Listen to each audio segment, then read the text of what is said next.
In fact, the only way you can measure whether your protests have been successfully registered would be if you would be behind bars under UAPO or such laws. So this understanding, and while there is great courage in it, there is great courage in saying that no matter what the consequence of this fight, we will be in this fight. Even if we know that a victory might not be possible, we will be participating in this fight to register that somebody was fighting the forces when such a hateful attack against the people of this country was taking place.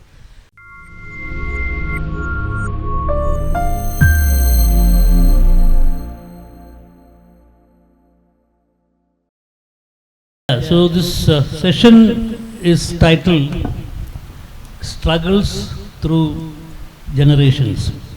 Well, in a sense, I personally don't know what struggle I have represented in my life.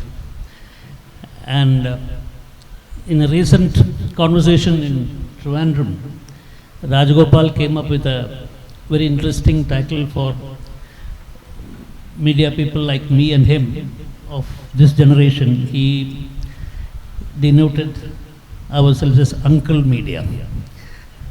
So, but then perhaps what we could claim, both I and Rajagopal could claim, is that that we have not been sold out, unlike the Godi media, who you successfully lampooned and sidelined during the agitation. But there are very many larger questions apart from our role as media persons when it comes to addressing a kind of title like Struggles Through Generations. So I would like to start with some struggles which I have witnessed during my time as a journalist and my time as a journalist. In 1975, when the emergency was in force in India, I was a +2 student. At that time it was called pre-degree. I belonged to Kannur in Kerala. We had a significant resistance movement drawn essentially by the left parties in Kannur. I had some small role to play in that. And of course, those were the times when there were great hopes after the emergency was lifted and the Janata Party came to power, overthrowing Indira Gandhi. So I think that was one of the most seminal moments of struggle that I have seen in my generation. But then we all know what happened to the Janata Party. There were great hopes, the great aspirations, of course. And the central issue I thought was, as a political student who looked at all these movements in later years, I found that there was no ideological cohesion. The same was true of Aam Aadmi Party, which came after a major struggle in our era. And I remember talking to some senior leaders. By the time I had become a Delhi-based journalist, I remember talking to leaders like Yogendra Yadav, Arvind Kejriwal, and Yogendra was very forthright. He said that I asked him specifically about the Janata Party experience, and I told him that that one of the major problems was the lack of ideological cohesion and the infiltration of the Sangh Parivar into that movement. So then Yogendra was of the opinion that that we are now in a new era of political practice. We are post-ideology era. He kind of drew parallels with organizations like the Syriza in Greece and Rosetta.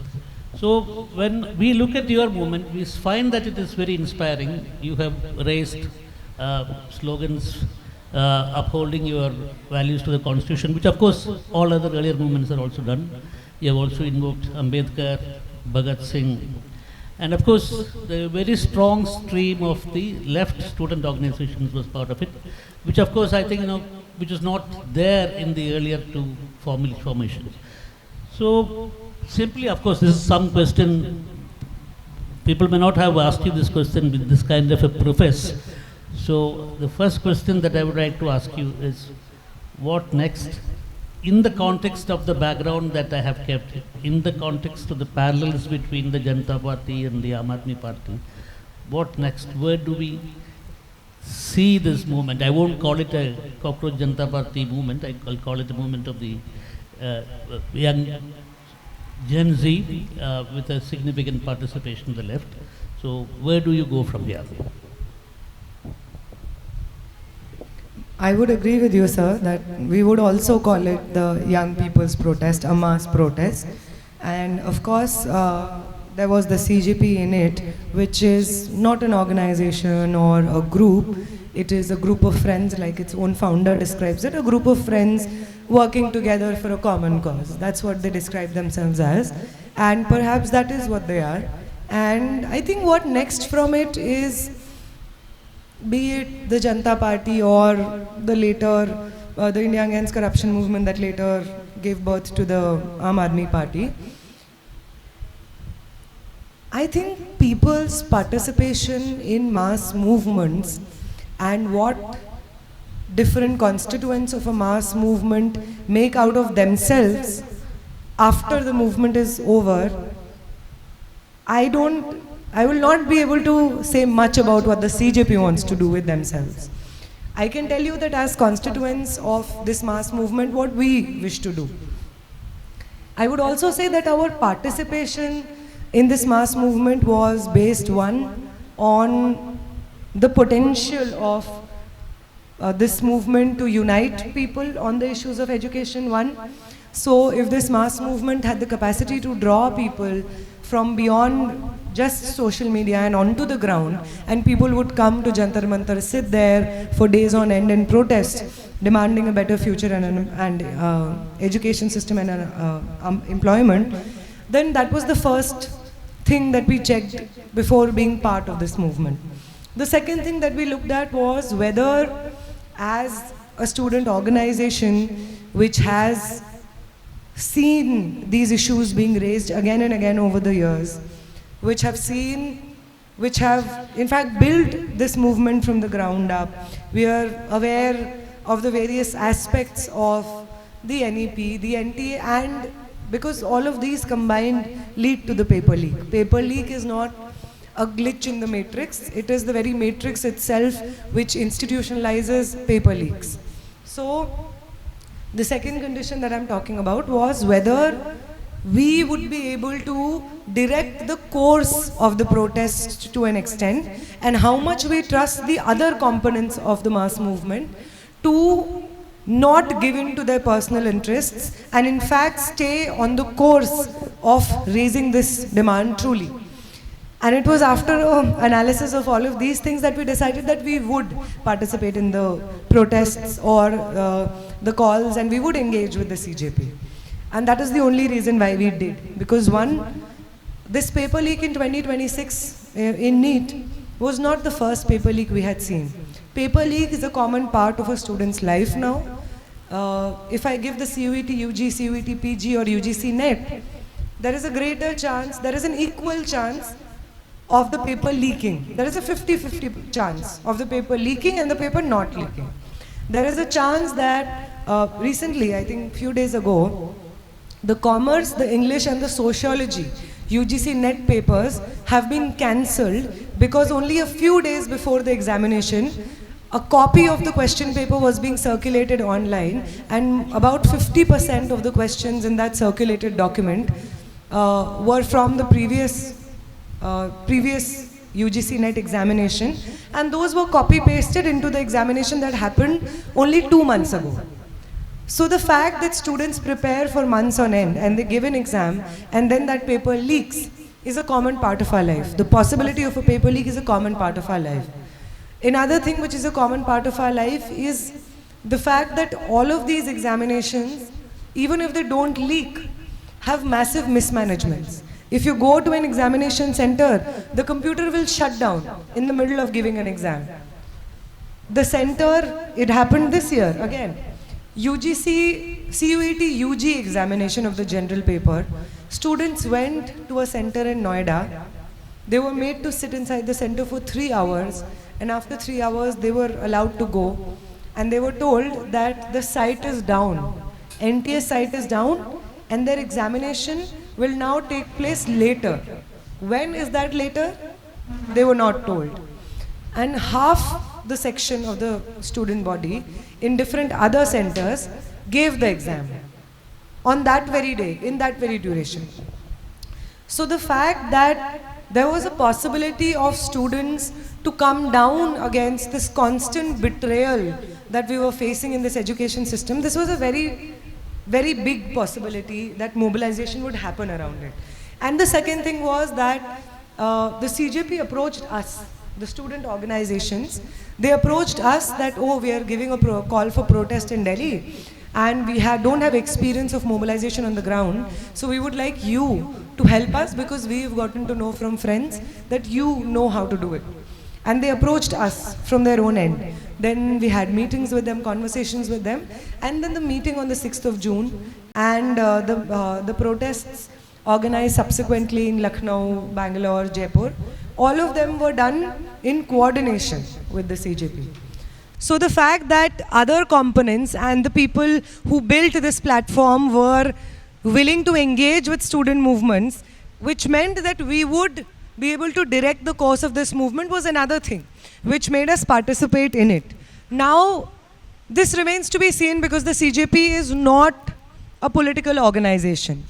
In fact, what course the CJP will take, or whether it will even form a political party or a political organization, or whether any of the spokespersons or the founder of the CJP have any political ambitions, remains to be seen. We as the student organization and we as ISA have very great political ambitions for ourselves and for this country. We believe that the CJP, whatever course they might take, what has come out of the Jantar Mantar protests and the resignation of Dharmendra Pradhan is that all of the people who were fighting their own fights but were convinced that no matter how much you shout and you keep protesting, nothing comes of it. In fact, the only way you can measure whether your protests have been successfully registered would be if you would be behind bars under UAP or such laws. So this understanding, whether, and while there is great courage in it, there is great courage in saying that no matter what the consequence of this fight, we will be in this fight. Even if we know that a victory might not be possible, we will be participating in this fight to register that somebody was fighting the forces when such a hateful attack against the people of this country was taking place. So while this had become the mode for most of us, what the Jantar Mantar protests achieved was that this is no more the case. We feel like, and I mean, we as student organizations also feel like, and the people that we meet, they increasingly tell us that it seems like it is not only possible to fight the fascists, but perhaps it is also possible to defeat the fascists. And that remains the most major victory of the Jantar Mantar protests. What the people do and make out of a mass movement is upon the people. The instance that you were talking about, that, you know, Godi media was not given any space during the protests. Let me tell you this process where whatever Godi media channel would come, people would escort them out to the exit gate. This did not start from the stage. It's the people who started doing this. Common people, when Godi media channels would put their mics in front of them and ask unnecessary questions, divisive questions, communal questions, casteist questions, questions that were meant to discredit the protests, the protesters themselves took it upon themselves to escort the Godi media channels out of the protest site. Now this disrespect that the common people have for Godi media channels has been earned by them. They have earned it through years and years of spreading hatred in this country. They have earned it.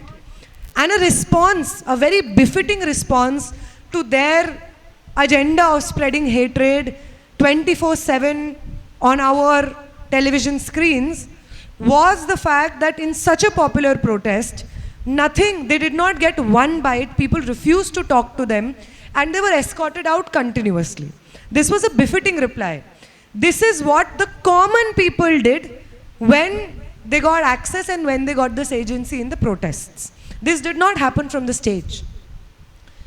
During the 20th March to Parliament, it was not those common faces, either of the student organizations alone, or even the CJP founders and spokespersons, who were leading different sections of the students in different parts of the central Delhi.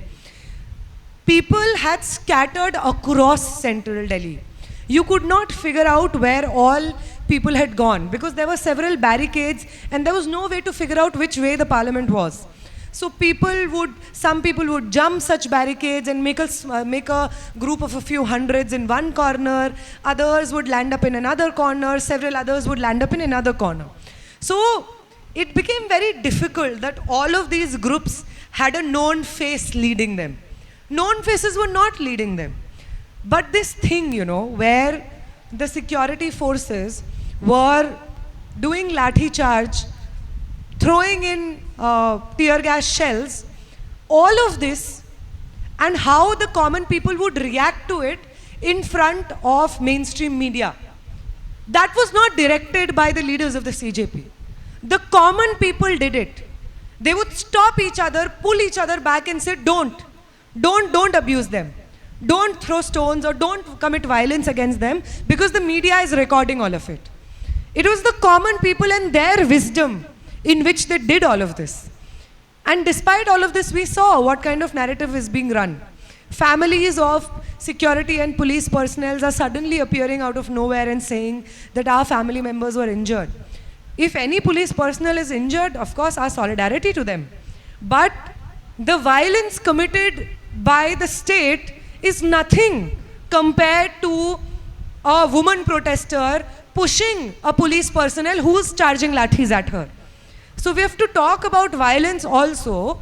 Then we have to talk about the violence in the context of state repression and the violence of a few individual protesters who were pushing police personnel to the ground. Can the pushing of a police personnel to the ground seriously and honestly be compared to a pellet gun victim? Can the pushing or abusing of the people in power of the Prime Minister and Home Minister seriously and honestly be compared to pistol gun victims? It cannot be. This binary, this false dichotomy does not exist. So, no matter what course the CJP takes, the people have decided what course they want to take. In this Gen Z Rising tour that I have gone to, wherever I have gone, there are students sitting on protest. In Jharkhand, students were sitting on protest. In Kolkata, ISI students have been waging a relentless battle against the ISI bill to protect their own campus and university. They were waging a battle, and now Jadavpur University students are protesting against the violence that the ABVP and the BJP has unleashed on their campuses. In Hyderabad, Nalsar students forced the Bar Council chairman to withdraw a notice. First, I'm sure some of you are aware, but those of you who are not aware, students of Nalsar, when they pass out, on their convocation, whoever is the CGI is called to give out handout degrees. So when a writ was filed in the Supreme Court, in which evidences of police brutality was shown, the CGI said that don't waste the time of the court. We're not going to look at these videos one after the other and look at what happened. It was in response to this statement that, as the CGI and as the Supreme Court, we don't concern ourselves with this violence that has happened. Don't waste the court's time. It was in response to this apathy that the students of Nalsar said that we don't want our degrees from this man, from the CGI. And when they said this, when the students of Nalsar said this, the Bar Council chairman says that the entire batch which will pass out from Nalsar this year, we will not enroll them in the bar. Nobody we will enroll in the bar, which led to a campaign. It did not take many days. It took 1.5 days for the Bar Council chairman to withdraw that notice saying that we will not enroll them. And it took 2 more days for the Bar Council chairman to apologize for the statements he had made. This is what is happening in the country. Currently, students of HCU are sitting, today is going to be their 3rd day on hunger strike. They are sitting on hunger strike, demanding infrastructural betterment of their hostels, demanding scholarships, demanding freedom from the violence subjected against women and other marginalized sections in HCU by the ABVP union. So they are sitting on hunger strike right now. When we went to Vijayawada, we met students who are giving teachers recruitment exam. They were struggling against their government because some notifications had been passed with regard to the sports quota, which had been arbitrarily taken back. So the students are protesting that. In Chennai 2 days ago, I met comrades Mohan, Dhanasekhar and Mani Ratnam. Mani Ratnam, those of you know, is the brother of Anita. Anita was a student in Tamil Nadu who was fighting against this centralized NEET exam, and she was saying that medical entrance examinations should be decentralized and state governments should be given the responsibility of conducting them so that CBSE students are not placed at an advantage with respect to the state board students. So she went to court also, she politically fought this battle also, but after a disappointing judgment from the court, she took her own life. And her brother, Mani, is continuing her struggle, protesting against NEET in Chennai right now. And these students and several other students were sitting on a hunger strike, asking the state government to raise this issue and stand in, not just in word, but also in action for the decentralization of medical entrance examinations. So in Chennai, students are protesting here. We have here Anagha, who is protesting in front of her own university against the casteist attack that not only she faced in her university, but we don't know how many countless other students continue to face in Indian universities. Why is she fighting? She is fighting not just for herself. She is fighting so that no other Dalit student, no other Muslim student, no other woman, no other SC, ST, OBC student has to face the kind of discrimination and violence that she faced in her university. So she is leading this battle and other students are leading this battle against caste assault in universities. So everywhere we go, when we were taking this Gen Z Rising tour, we were thinking of a slogan. And one of the slogans that came about was, let 1,000 Jantar Mantars bloom everywhere in this country. And truly, it is 1,000 Jantar Mantars which are blooming everywhere on the fascist soil that they have made this country into. And that is what the people of this country have decided to make out of the Jantar Mantar movement. So no matter what the CJP does, the people have decided that Jantar Mantar will be replicated everywhere, and that is what I believe is the rightful inheritance of a mass movement like the one we saw at Jantar Mantar. Thank you, Noha. So I think this is a classical beginning where, once again, formal political structures have been kind of sidelined, or kind of, you're saying that, beyond the formal political structures, the people have arisen, and especially the students are leading it. Now, Raja will add to this question and answer session. Neha, I want to ask you, see, this was a spectacular moment as far as we are concerned. We were because just 3 months ago, if you had asked me, I was a man without hope, a journalist without hope, former journalist without any hope. But suddenly, we see a lot of hope. But one question it's bothering me is, do you see any role for us uncles and aunties? What do you want us to do? Plus, please tell us what you want us to do. Can we complement? Can we help you in any way, or are we actually an impediment to your program? If you can just explain that. Not at all, sir. I mean, if we stand upon the shoulders of giants, and every generation stands upon the shoulders of giants, I think you would be the giants upon whose shoulders we are standing on, because we have learned what this movement should be like and how to fight this fight from people like all of you who are sitting here, and both of you also. I think you as former journalists or current journalists also have a lot to teach to this young generation, which as former journalists, you have a lot to teach to the current generation what journalism should be probably, and how in news stories, be it in print media or mainstream media channels, they should reflect the stories of the common people. It should not be a propaganda PR which has been sent from Nagpur to all these mainstream media channels. That is we are yet to see a world like that. This current generation has grown up in a world where if you open the television screen, there is a man or a woman shouting at you at the top of their lungs, screaming absolute rubbish, talking about nothing that concerns your actual life, talking about nothing but state propaganda, government propaganda. So I think as journalists also you have so much to teach us. But even as people, as common citizens who have upheld the banner of justice, upheld the banner of democracy in this country for so long, we really do have a lot to learn from all of you and all generations, irrespective of Gen Z, Millennial, Boomer, Gen Alpha. We have to make this country anew together. It is not this current generation which is filled with hope and energy now, and few years down the line might think, oh, now we're too old, let us settle. I think it can be learned from you people who have ideally settled that at your heart you should never settle for a world which is average. You should never settle for a world where injustice is the norm, where you are not placed at the center of a democracy. I think it will be from all of you that we will learn that it's not just youth. Irrespective of what Piyush Mishra says, it is not youth, it is not age that provides idealism to people's dreams. It is a very concrete and scientific vision of another world that provides us with energy, and that has nothing to do with age. All of you who might be in your 60s, 70s, hold very fast to that dream of a better world, of another world is possible, and perhaps a few years later, we will look at all of you and we will be like, oh, it was not age.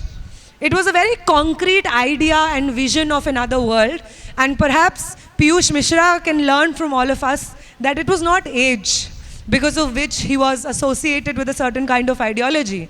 It was a vision in a better world with which he was doing it. And I think all of us have a role to play. Even the young generation, Gen Alpha, is currently... I was today interviewed by a young Mida in Dual Networks. She just completed her class 10th. She interviewed me today. And I must say that interview would be more insightful than any other Godi Media interview that anyone could take. It is Gen Alpha who is standing in their schools and talking about, water not there in the schools, blackboards not being proper. In UP they are fighting this fight, in Bihar they are fighting this fight. So it is this generation, the generation that is to come, the generations that were once young, all of us together have to make this country new. We have to fight for all that we have lost, and we have to make sure that 1,000 Jantar Mantars indeed bloom all over this country. Well, I think point that Rajagopal was trying to make, it's not as though our heart and our mind is in the wrong place. We have had our hearts and minds in the right place for many decades. But that's not the issue. The issue is, at least for the last 12 years, we have been under a regime which had which had completely obliterated any hope that we had in terms of any change or any resistance. For example, of course, we have had BJP governments earlier also. We had a BJP government for 6 years from 1998 to 2004. But the atmosphere was not like this. And even when you say that you people like me and Rajagopal have come up with initiatives which have challenged the Godi Media, but it did not have this same kind of impact. So there is the factor of age, whether you like it or not. That's what Rajagopal was trying to point out. And there is also the larger question of impact. Perhaps you may not be able to really dissect what really caused this change.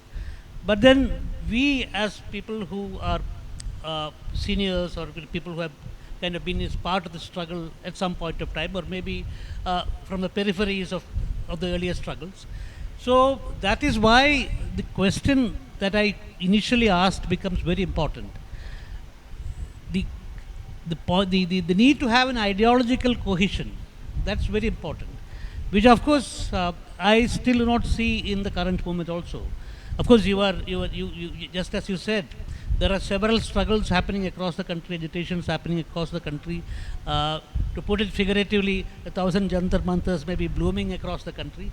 But where do we go from here? Because, ultimately as a left student organization leader, as somebody who fundamentally believes in Marxism, Leninism, perhaps Maoism, so you also know that these movements are all good, but then unless and until you have concrete political change. So that is why I asked you that original question: how do we compare the current movement with what happened in '77 and what happened with the Aam Aadmi Party? No, I think what comes after is organized politics. That is the only way forward. Because the force that we faced is an organized force, and it does not just exist or in the parliament, it exists everywhere, within our own homes, our localities, our RWAs, it exists everywhere. And to defeat it will also take an organized force. And of course, a political, by which I mean a political cohesion.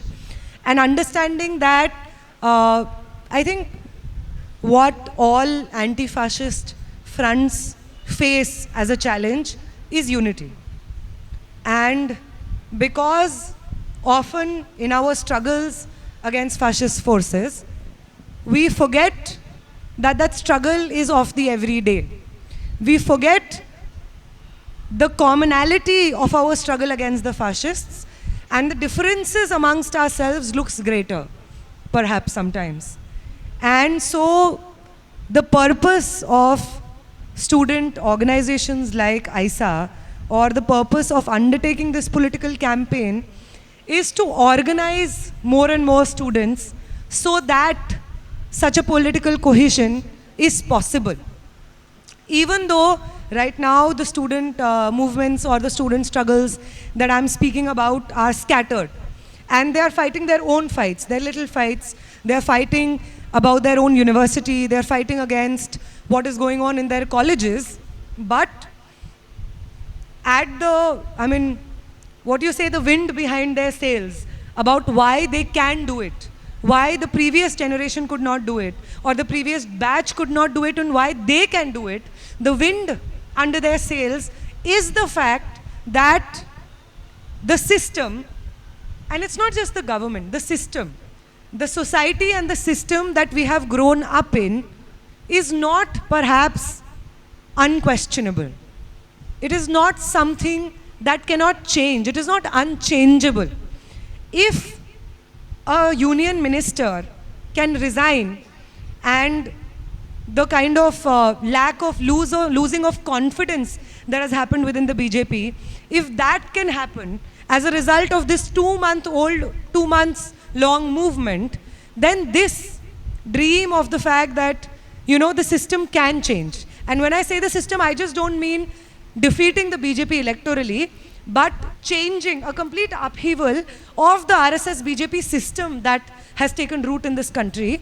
That is, of course, years in the making still. But the work of it and the energy for it, perhaps the catalyst for it, hopefully was the energy from and the victory from this movement. And this is where we must go from here. And that is to build solidarities where earlier we looked at or gave preference to differences, and to prioritize the defeat of the BJP and the RSS in all sectors by organizing ourselves. Wherever universities, colleges we are going, we are constantly speaking about organized politics, collectives, groups, student groups, citizens collectives, all of them are very important. And they have a very important role to play in mobilizing people, ensuring that wider mobilization and engagement takes place. But there is no replacement to organized politics. There is no replacement to a force united in their political understanding, united against what needs to be done, united against what the future of the country should look like. There is no replacement for organized politics. So I think for us as ISA, that is what we are doing. We are organizing students on the ground and reaching out to more such collectives and all, which we can work with in the longer run. Able to talk to your partners in the CJP about this long-term need to have a long-term organization, need to have solid, concrete political understanding? Unfortunately, we have not been, because whenever asked about whether you're thinking of consolidating yourself in an organization or a political party, they've always said that no, that is not the plan as of yet. So, I mean, I would not like to guess beyond what they have said to us, that they do not have a plan as of yet. But of course, I had at least several conversations with Abhijit himself that it is very important that an organized force can only be defeated by an organized force. And he agreed then. Hopefully he will take that one step further and we will see the CJP as part of the broader alliance and unity against the RSS and the BJP. Well, initially I was not able to kind of define the parameters of this conversation. It was originally planned as a 2-hour conversation where, we will talk to you about your experiences, and then of course at some point of time the audience will also. But then essentially the focus is on the struggle at Jantar Mantar, but Rajagopal himself has been through a major struggle. I don't know whether you are aware of it. He was the former editor of the Telegraph, one of the legendary editors of India, and then partly because of that, I believe, during the last SIR in West Bengal, his name was struck off the electoral rolls. Then his passport was not renewed because he did not have a vote. And then ultimately, through the collective effort of many organizations, many news organizations, including parallel alternative media organizations like the one that I run. So he was ultimately, his SIR was cleared, and I don't know whether his vote has been reinstated, but he's still to get his passport. And the audience is very keen to know about that struggle also. So Raja, please enlighten about that. എന്നാലും വളരെ വളരെ ചുരുക്കി പറഞ്ഞിട്ട് ഒരു ചോദ്യം കൂടി ചോദിച്ചാണ് നമുക്ക് ഓഡിയൻസിൽ വരാം. ഈ SIR-ൽ പറ്റിയത് ബംഗാളിൽ, it's okay I speak in Malayalam, it's very complicated. ബംഗാളിൽ മാത്രം 92 ലക്ഷം പേരുടെ പേര് വെട്ടി. അതിലൊരാളാണ് ഞാൻ. ഈ 92 ലക്ഷം പേരിൽ എല്ലാവരുടെ പേരും തെറ്റായ രീതിയിൽ വെട്ടിയെന്ന് പറയാൻ പറ്റില്ല. കാര്യം മരിച്ചുപോയവരുണ്ട്, ആബ്സെൻ്റ് ആയിട്ടുള്ളവരുണ്ട്, പിന്നെ ഡ്യൂപ്ലിക്കേറ്റ് വോട്ട്സ് ഉണ്ട്. അപ്പോൾ സം ആർ വാലിഡ് ഡിലീഷൻസ്. പക്ഷേ ഇതിനകത്ത് 27 ലക്ഷം പേര് അപ്പീൽ കൊടുത്തിട്ടുണ്ട്. അപ്പോൾ ഒരാൾ അപ്പീൽ, അപ്പോൾ ഞാനിപ്പോൾ ഒരു നുഴഞ്ഞു കയറ്റക്കാരനെങ്കിൽ ഞാൻ ന്യായമായ രീതിയിൽ അപ്പീൽ കൊടുക്കില്ലല്ലോ. നമ്മൾ റഡാറിൻ്റെ അണ്ടറിൽ ഒളിച്ചിരുന്ന് എങ്ങനെയൊക്കെ രക്ഷപ്പെടാൻ ശ്രമിക്കും, അല്ലെങ്കിൽ തിരിച്ച് ബംഗ്ലാദേശിൽ പോകാനല്ലേ ശ്രമിക്കാറുള്ളൂ. അപ്പോൾ 27 ലക്ഷം പേര് അപ്പീൽ കൊടുത്തിട്ടെന്ന് പറഞ്ഞാൽ അവർക്ക് ഉള്ളിലൊരിതുണ്ട്, ഞങ്ങൾക്കൊരു അവസരം തരികയാണെങ്കിൽ ഞങ്ങൾ പ്രൂവ് ചെയ്യാൻ പറ്റും ഞങ്ങൾ ഇവിടുത്തെ സിറ്റിസൻസ് ആണെന്ന്. അപ്പോൾ ഈ 27 ലക്ഷം പേർക്ക് അവരുടെ അപേക്ഷ കൊടുത്തിട്ടുണ്ട്. അപ്പോൾ പേര് വെട്ടാൻ കാരണം എൻ്റെ പേര് 2002 ലിസ്റ്റിലില്ലായിരുന്നു. 2002 പറഞ്ഞാൽ ഞാൻ 1990 ഒരു പ്രൊഫഷൻ ജോലി കിട്ടി ജേർണലിസ്റ്റ് ആയത്. അതിനുശേഷം കുടുംബം, മറ്റു കാര്യങ്ങൾ, പിന്നെ ബോംബെ, ഡൽഹി, ബാംഗ്ലൂർ, ഇങ്ങനെ പല സ്ഥലങ്ങളിലും ജോലി ചെയ്ത് അതിനുശേഷമാണ് കൽക്കട്ടയിൽ എത്തുന്നത്. അപ്പോൾ അന്ന് നമ്മുടെ പ്രധാന പരിപാടി എന്ന് പറഞ്ഞാൽ ശമ്പളം വാങ്ങിച്ച് എങ്ങനെയെങ്കിലും ജീവിക്കുക എന്നുള്ളതാണ്. അല്ലാതെ വോട്ടർ ലിസ്റ്റിൽ പേരുണ്ടോ വേറെ ലിസ്റ്റിൽ പേരുണ്ടോ അന്ന് അങ്ങനെ ഒരു സമൂഹത്തിലല്ല നമ്മൾ ജീവിച്ചത്. അപ്പോൾ അതുകൊണ്ട് ഇറ്റ്സ് ക്വൈറ്റ് പോസിബിൾ ഞാൻ 2002 എൻറോൾ ചെയ്തിട്ടില്ല. കാര്യം 2004 എനിക്കൊരു രണ്ടാമത്തെ കുഞ്ഞുണ്ടായ ശേഷമാണ് ഞങ്ങൾ തീരുമാനിച്ചത് ഞങ്ങൾ കൽക്കട്ടയിൽ താമസിക്കാമെന്നും. 2004 ഞങ്ങൾ അവിടെ കൽക്കട്ടയിൽ സ്ഥിര താമസപ്പെട്ടത്. അതിനുശേഷമാണ് ഞങ്ങൾ എൻറോൾ ചെയ്ത് വോട്ട് ചെയ്തുകൊണ്ടിരുന്നത്. അപ്പോൾ ഇറ്റ്സ് ക്വൈറ്റ് പോസിബിൾ 2002 എൻ്റെ പേരില്ലായിരുന്നുള്ള കാര്യം. പക്ഷേ അത് എന്നെ അത്ഭുതപ്പെടുത്തിയ അച്ഛൻ തിരുവനന്തപുരത്ത് അദ്ദേഹം ഒരു എക്കണോമിക്സ് പ്രൊഫസറായിരുന്നു. പിന്നെ അദ്ദേഹം ഗാന്ധി സ്മാരക നിധിയുടെ സെക്രട്ടറി ആയിരുന്നു. അദ്ദേഹത്തിൻ്റെ പേര് 2002 ഇല്ലാതെ അത് എന്നെ വളരെയധികം അത്ഭുതപ്പെടുത്തി. ഇപ്പോഴും എങ്ങനെയാണ് സംഭവിച്ചത്? അദ്ദേഹം 2016 മരിച്ചുപോയി.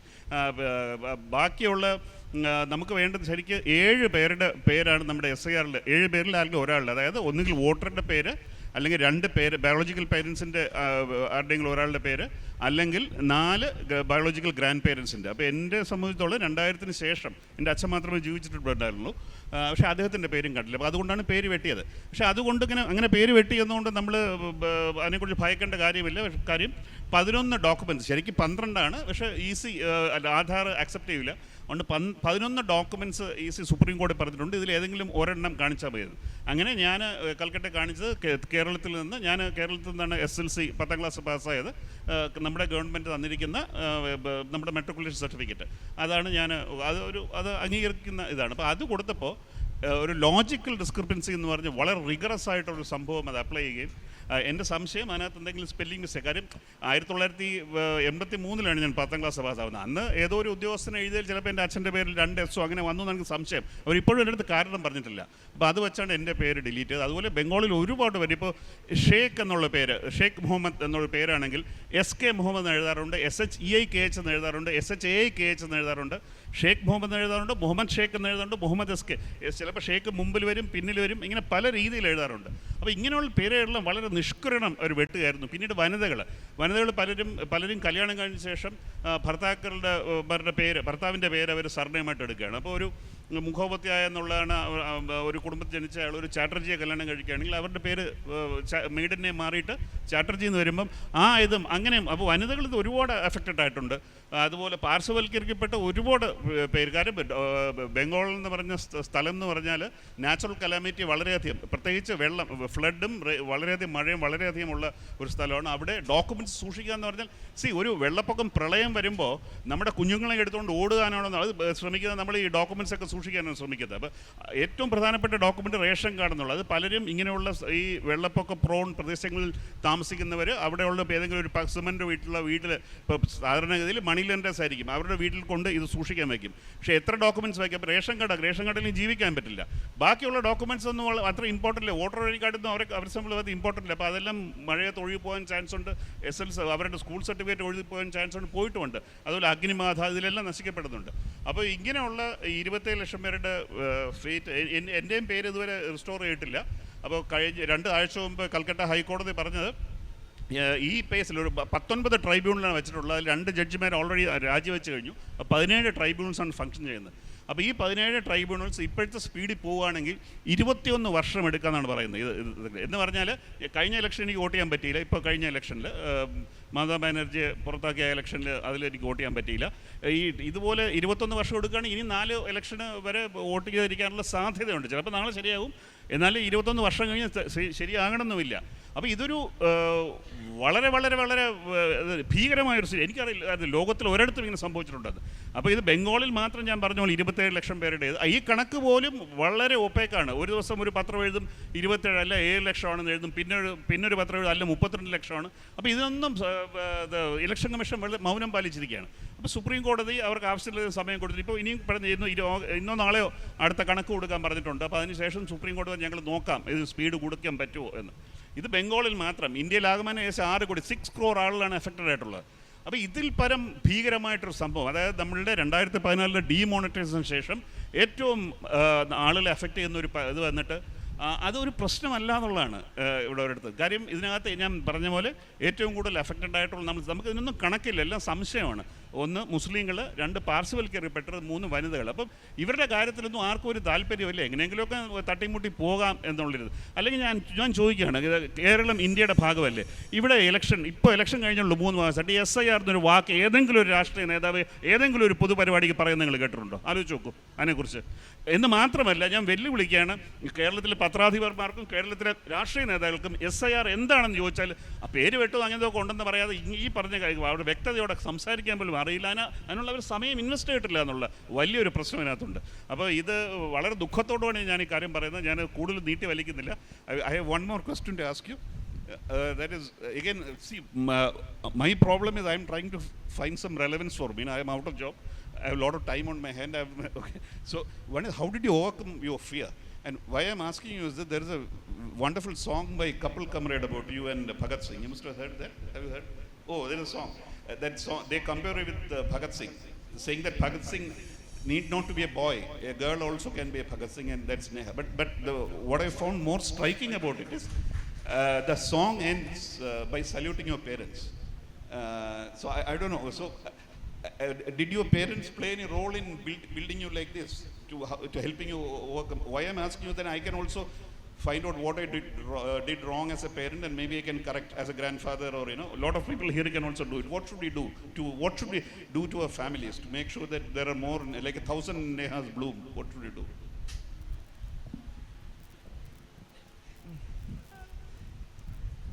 So, I can tell you what not to do from experience of my parents. So, my family is like a lot of other North Indian middle class families, BJP supporting family. So, my father is also in the army, so this Desh Bhakti is a very big thing, and jingoism is equal to patriotism in my home. So, no, but I think apart from these broad brushstrokes that my family has painted itself around, when I was young, I think this is going to be a conversation about army now. So,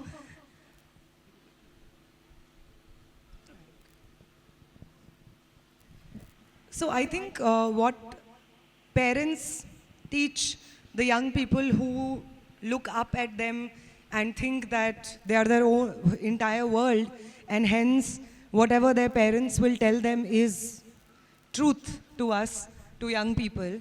I think there is a lot that parents can do, and that is, so for example, the fact that one should always, even if, so my father was an army officer, and there is a very graded inequality between army officers and other ORs, they are called, other rank officials in the army. So there is a very graded inequality in that. What would happen is, in fact, the residential complexes of officers in the army are separate, and the residential complexes of ORs' families are separate. The swimming pool timings are also separate. For what time, from what to what time an officer's family can use it, and from what to what time an OR's family can use it. That's also different. Housing complexes are different. Mess lines in which you bill the things that you have bought, they are different. So it's proper segregation that happens in the army. And it is a very common part of the army. People don't really question it. People think that this is how it should be. And even if you go to a hospital, if an officer or an officer's family member comes to talk to a doctor or get a consultation of a doctor, no matter how long the line is in the OR section, an officer's family or an officer can just go in and get themselves a consultation. So this is proper segregation that happens in the army. And despite all of this, what my father taught me since very early on is that he does not agree with this. And I did not find this understanding in other, my friends. They did not think that this was a problem or that this was such a big thing actually. But my father said that this was not okay. He didn't do anything about it. He didn't say that, oh no, if he entered a hospital, he would let the other people go. He didn't do that. But he used to say that he's not okay with this. He used to constantly assert that standing up to even your seniors, or and hierarchy is very important in the army. So standing up even to your CO or the commanding officer of your unit is important if he is saying something wrong. That is something my father used to constantly, I used to constantly hear from my father. These were not lessons he used to teach me. These were just things he used to boast about being, not afraid of his seniors, about thinking that about being different from the rest of the people, that he did not believe in this segregation. So in doing all of this, he taught me some other things. He did not know that this is what I would make out of it, but what I make out of it is that you should stand up to power. Just because somebody is more powerful than you, or just because a system has existed before you did and things have been continuing in a certain way, does not mean that you don't question it. Just because something continues to happen does not mean it's correct. And this is something I learned from him, to his great misfortune. The fact that this segregation based on rank, or if I look at it now, based on anything, segregation based on PhD students and UG, PG students, they will eat separately. They will have different mess timings. Or that certain caste groups will eat separately and certain other caste groups will eat separately in a campus. Or that women will form a small group in the class, within the class, and they will not talk to boys. And similarly, boys will form a boys group and there will be great solidarity in that, and they will not talk to the women in the class. So this should not happen is something that if I want to draw back, because I did think about what my parents taught me a lot, and I think about it a lot of the times. So this is what my father taught me when he said that he didn't like this segregation that exists in the army. So even though right now he might disagree with this fact, and even though he might stand with those people who oppose reservation now, or who are opposed to the fact that there must be affirmative action to curb caste-based discrimination in campuses, I learned this from him. My most formative memory of enforcing or trying to argue for a common platform or an equal platform against systematic inequalities, it comes from my father, to his misfortune. And my mother has taught me a lot. I think mothers teach us a lot. And I think in that manner, I think I agree with Arundhati Roy when she says that the same mother who perhaps is also responsible for a lot of problems or disagreements is also the mother that teaches you what struggle actually is. Like all families, patriarchal families, patriarchally structured families, my family is also such. And my mother has taken great pains in trying to educate me and my brother, despite whatever was going on in the family. My mother has taken great pains in trying to let me know that even in difficult times, under authoritarian grips, there is scope for imagination and creativity. And in fact, I would say that as communists, we would like to appreciate the beauty of life and find the beauty of life, find beauty in life.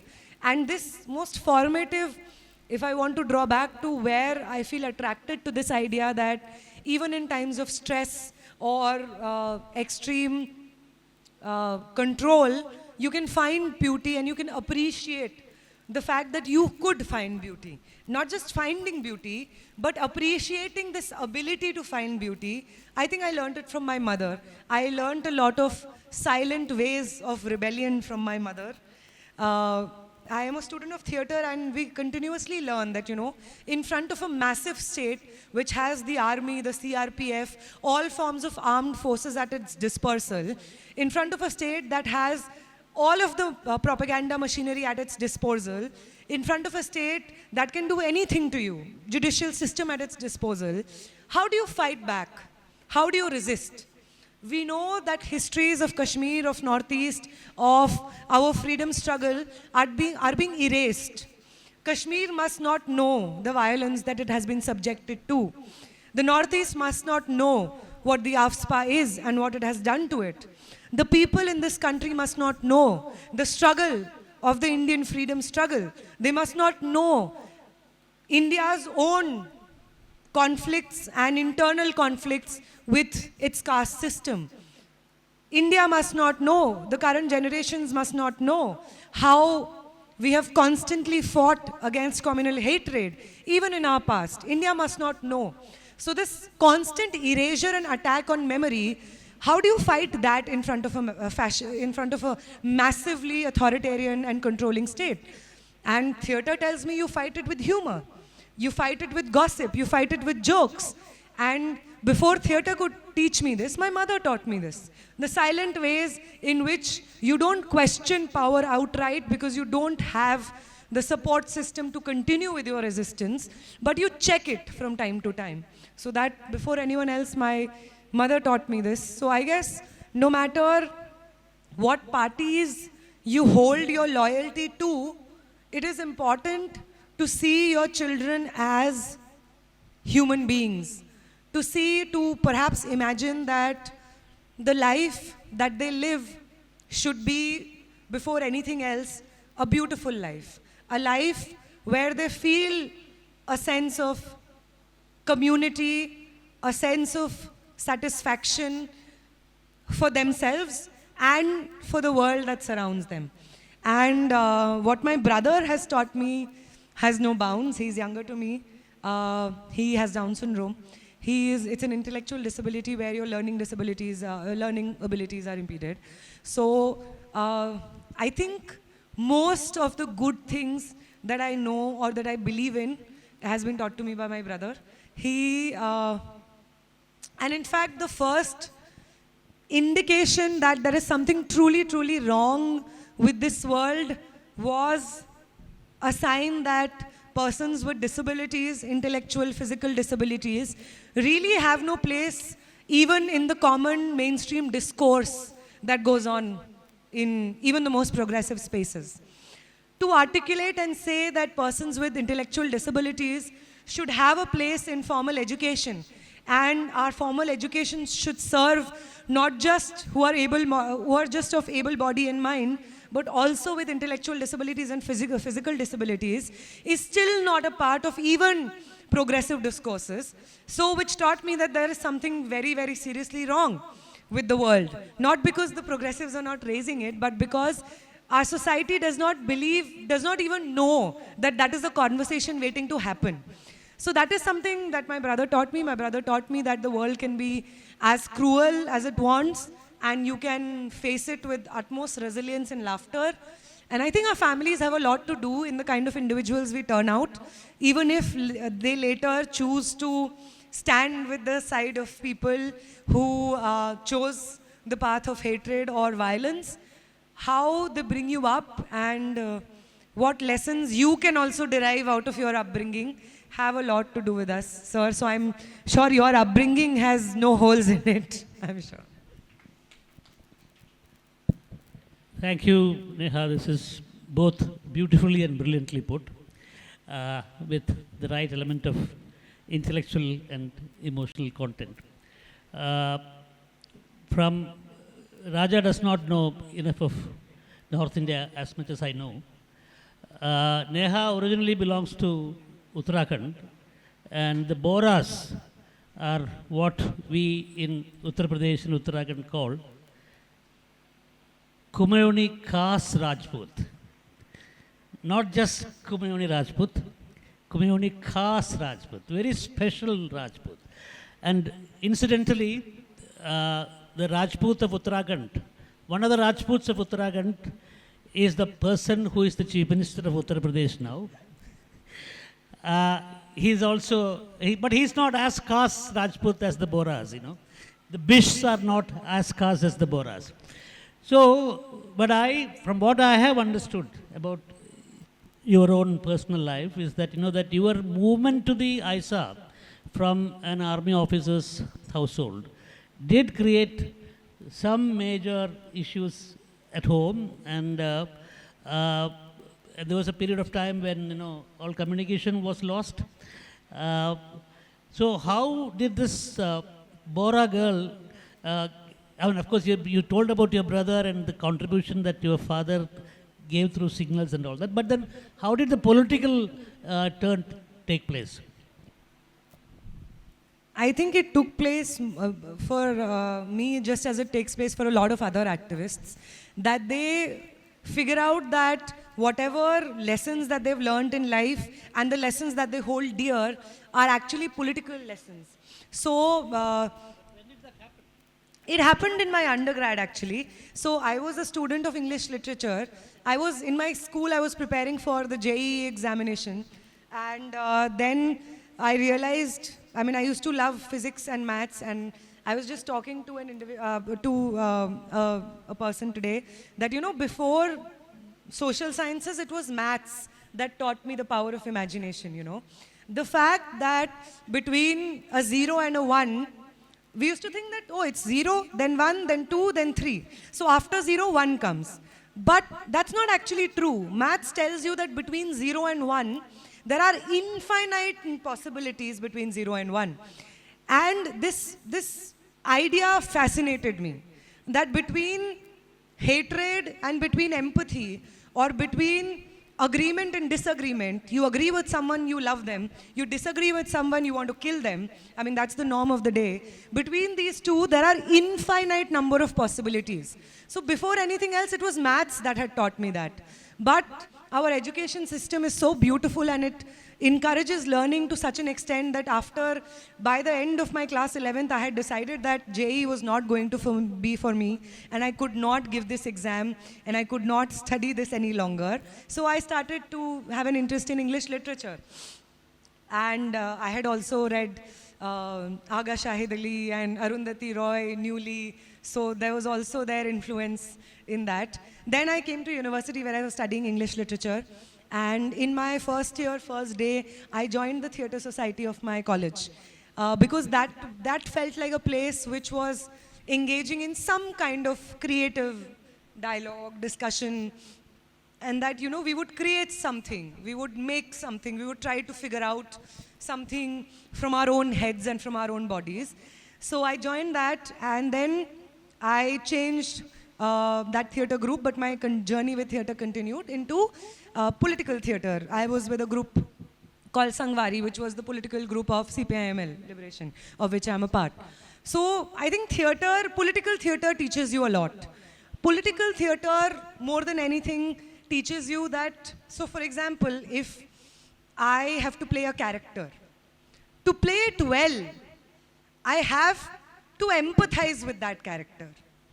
Even if in that empathy, I disagree with that character, I have to rationalize why that character, because of certain circumstances, would be doing this.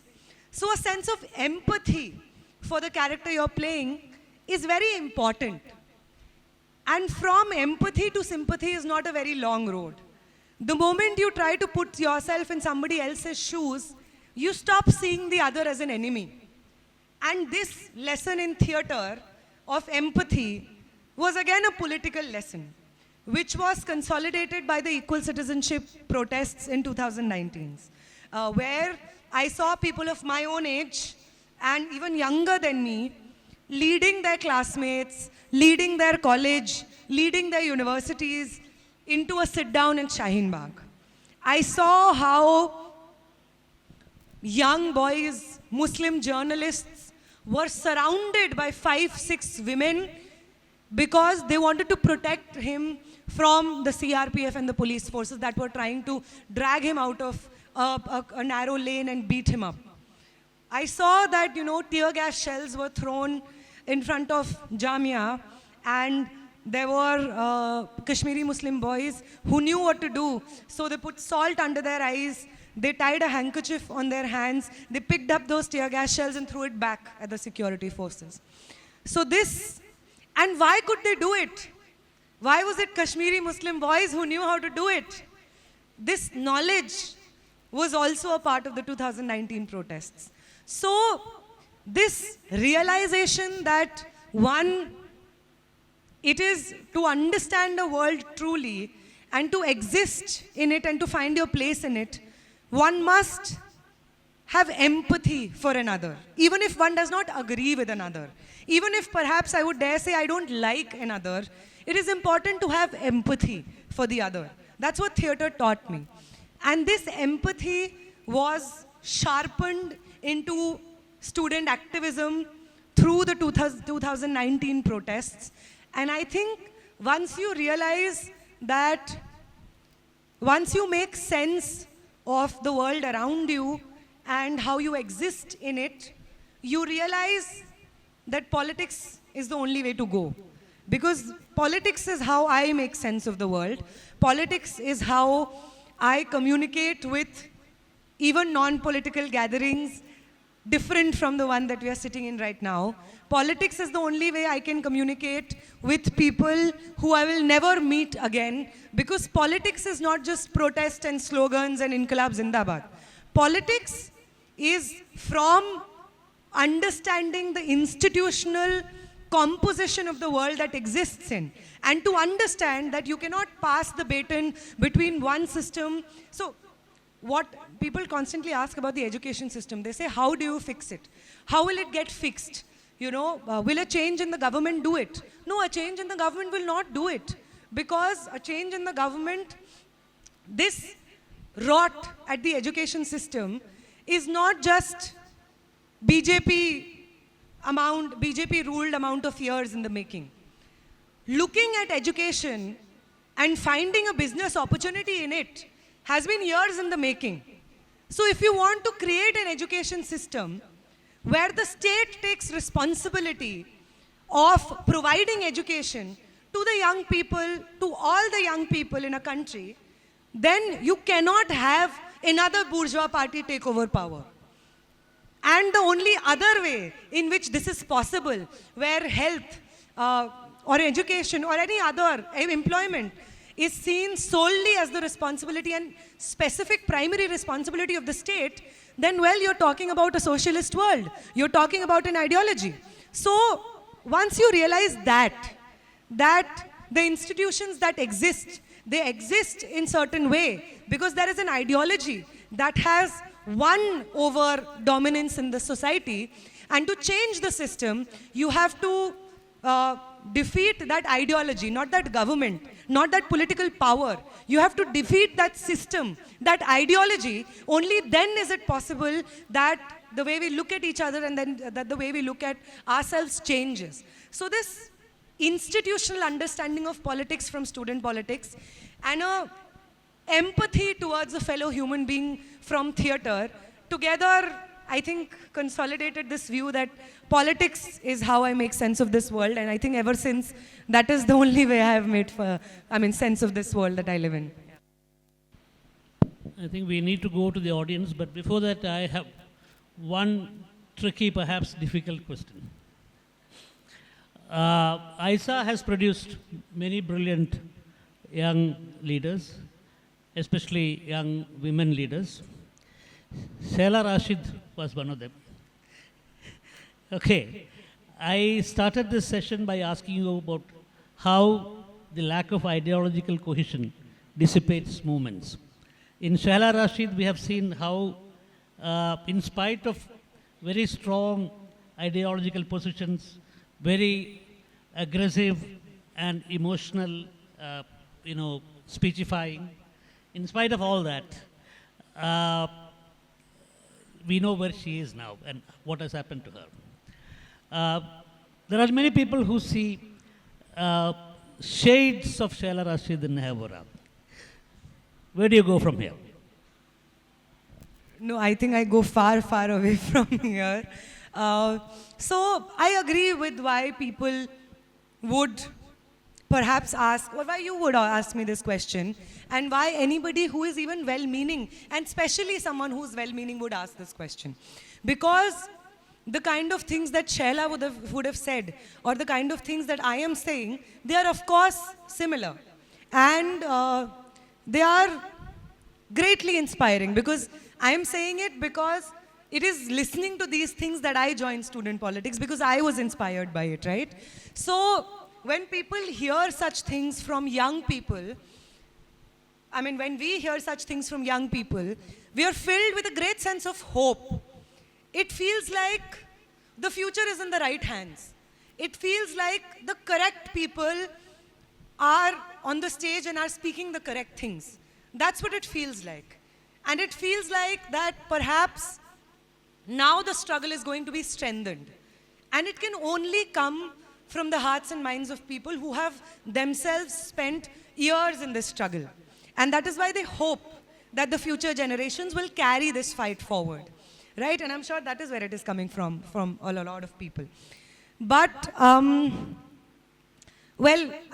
this is the only answer that I give to this question all the time, that while a Sheila Rashid can be named, or even a Kanhaiya can be named, even though he's not in the BJP, he's there in the Congress, where these two people or certain other people like them can be named, I can name 10 times many people who were ISA's leaders and now are whole timers in this party. So, in the course of this struggle, we know that it is not just us or our ideas that are fighting for domination, not just in the society, but even within our own heads. Even as activists or as individuals, at different points of time, we find different ideas pulling us in different directions. So even while this tug of war happens in the minds of people, it is possible that some leaders, in their heads, the movement loses the tug of war, and because of some pressure, repression, or pure opportunism, they go to the side of the fascists. But in a lot of them, and dare I say a majority of them, this tug of war is not won by the fascists. It's won by the movement, by the people's movement. And while you can name a Shehla, I can name a Sucheta. While you can name a Kanhaiya, I can name a Sandeep Singh. I can name countless others who were student activists along with Shehla and are firmly yeah. The mic is anti-left propaganda. Yes. So while there are several activists along with Shehla who came into this movement, who were in fact inspired by her, while Shehla left the movement, several of them have their foot firmly in this movement. There are several who have given up their lives. While you can talk about a Shehla, I can talk about a comrade Chandu. I can talk about a comrade Charu. I can talk about a comrade General Santhal. I can talk about Jagdish Meheto. So I understand this question of, will you not betray us like the people who came before you? And to this I will only answer that I hope and I don't intend to betray you like the people who did it. None of us do. We intend to stay firmly in this movement like so many of other comrades who we looked at when we entered this movement and who inspired us to join this movement. And the last thing that I would say is, you become relevant for people's movements because you keep people's movements relevant in the main discourse. If you leave, or if you defeat, or if you betray people's interests, you will become irrelevant for the people. No matter what Shehla Rashid is to the BJP, the last I saw of her was that she was part of the Tiranga Yatra, right? That is the video I saw of her. So, even though she is going to a Tiranga Yatra, what is she to the movement right now, except a renegade? What is she to the movement? The people don't know her. The people have forgotten her. So if you stop raising the relevant issues of the people, you will become irrelevant to the people's movement. And in that, I think with an utmost communist honesty, I would say that if I stop raising, or if any of my comrades stop raising relevant issues, may we be condemned to irrelevance just as the others who have betrayed this movement have been. And that should be the fate of all renegades. That should be the fate of all of those people who fail to stand with the movement. The movement is not easy. The path of the movement has never been easy. I mean, especially when you're with the left, it's never easy. The moment you say that I am the left, the first thing that people associate you with is anti-national, is foreign influence, is China, is terrorist, is ISI. That is the first influence they draw with it. And we understand that that influence is not normal. The right wing continuously tells us कि अगर ऐसा होता नहीं तो लोग बोलते क्यों नहीं? People are saying it because it must be true somewhere. All stereotypes are true, kind of a jargon they throw. But it's not true. We know that ever since the propaganda of the Cold War to now, there has been an extensive and specific propaganda against socialist and communist thought. There has been a propaganda which says that any democratically elected government or socialist government, be it in West Asia, be it in Latin America, be it in Southeast Asia, will be deposed by foreign forces or forces supported by imperialist interests within their own country. Has that not been true? So much money, so much capital, so much time has gone into this criminalization of people's movements, socialist movements, communist movements. So while treading this path is difficult, several before us have traveled it. They have sacrificed their lives at the altar of this movement. And as young people, bootlickers or renegades don't inspire young people. Passionate individuals who have sacrificed their day in, day out, their days and nights, their entire lives, they inspire young people. And if we fail to do that, then we will be remembered in the dustbin of history. And if we don't do that, then we will find you in the ranks of the communist movement. They have very brilliantly put again. But there are some conversations, there are conversations and conversations. There are some conversations that raise more and more questions. I think your last exposition from a comparative understanding of Sheila Rashid's political role and the role of a person in a left communist movement and why the movement is relevant in spite of the individuals.